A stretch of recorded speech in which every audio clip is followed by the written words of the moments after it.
In this lesson, we're going to dive into how veterinarians diagnose epilepsy in dogs.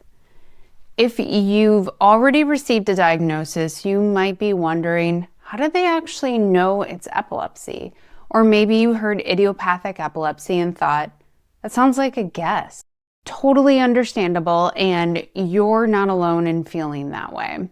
So let's walk through what your vet is really looking for, what tests might be done, and why some dogs need advanced testing while others don't. Epilepsy is diagnosed when a dog has had 2 or more unprovoked seizures that aren't caused by something outside of the brain, like low blood sugar or toxin exposure. It's considered a chronic neurological condition, and vets usually follow a step-by-step process to rule out other causes before calling it epilepsy. This is called a diagnosis of exclusion. The first step may feel basic, but it's critical. Your vet will ask you to describe what the seizures look like, how long they lasted, and when they happened. Ask about medications, recent illnesses, injuries, or possible toxin exposures. Perform a general physical and neurological exam. Why does this matter? Because sometimes seizures are a symptom of something else, not epilepsy itself. Examples: toxin exposure, like xylitol in peanut butter. Even a small amount can cause seizures, but once treated, they may not return. Low blood sugar, especially in puppies or toy breeds, seizures can happen, but they resolve once sugar levels are stabilized. Not every episode that looks like a seizure actually is one. Some conditions can mimic seizures like fainting, vestibular disease, narcolepsy, or even muscle spasms.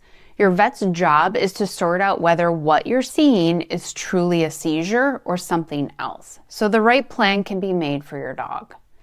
Let's move on to some of the other tests that are used to help determine the diagnosis. Your vet will likely run lab work to check for liver or kidney disease, low blood sugar, electrolyte imbalances, infections, toxins. If something shows up, the seizures may be reactive, meaning the seizures might be occurring as a symptom of another issue and might not be due to epilepsy. If everything looks normal, epilepsy becomes more likely. Some vets also check liver function with bile acids test. This is especially important in young or small breed dogs since a liver shunt can cause seizures. If liver disease is ruled out, idiopathic epilepsy becomes more likely.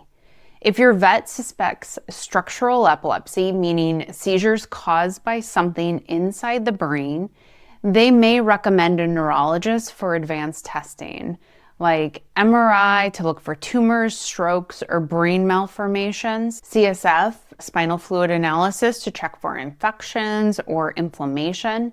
These tests are usually considered when the dog is very young, under 6 months or older, over 6 years when seizures have begun. Seizures escalate quickly or occur in clusters. Neurological symptoms happen between seizures like circling, stumbling, head pressing. Seizures don't respond to medication. Not every dog needs an MRI. If your dog fits the typical idiopathic profile, seizures starting between ages 6 months, 6 years, acting normal between seizures, and normal blood work, many vets diagnose without advanced imaging. That was the case with my Ruby. At almost 2 years old, after blood work and bile acids tests came back normal, her vet was able to diagnose idiopathic epilepsy. No MRI was needed at that time, and honestly, I was relieved. Why? Because advanced imaging can cost thousands of dollars. Vets don't skip it because they don't care. They skip it when it's clear the results won't change the diagnosis or treatment plan. Just a little quick break from the lesson and then we'll get back.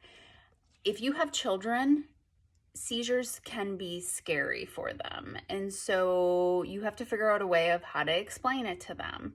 As a school psychologist, one of the things that I've learned over the 20 years of my career is kids are smart. And if you can explain information to them in a way that they can understand it, they no longer have fear over it, and they like to know how they can help.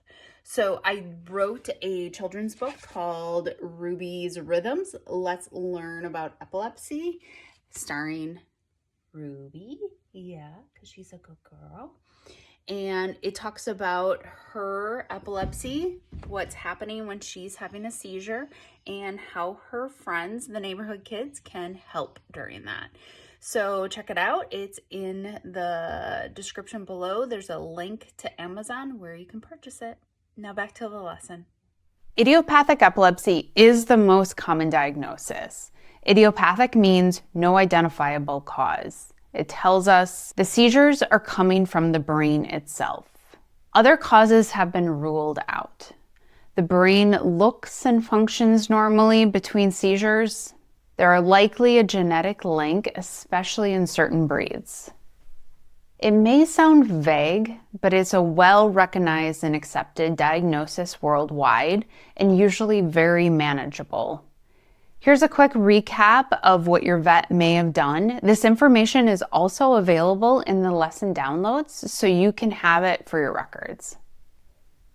Not every case requires a specialist. Good questions to ask your vet would be, should we consider imaging?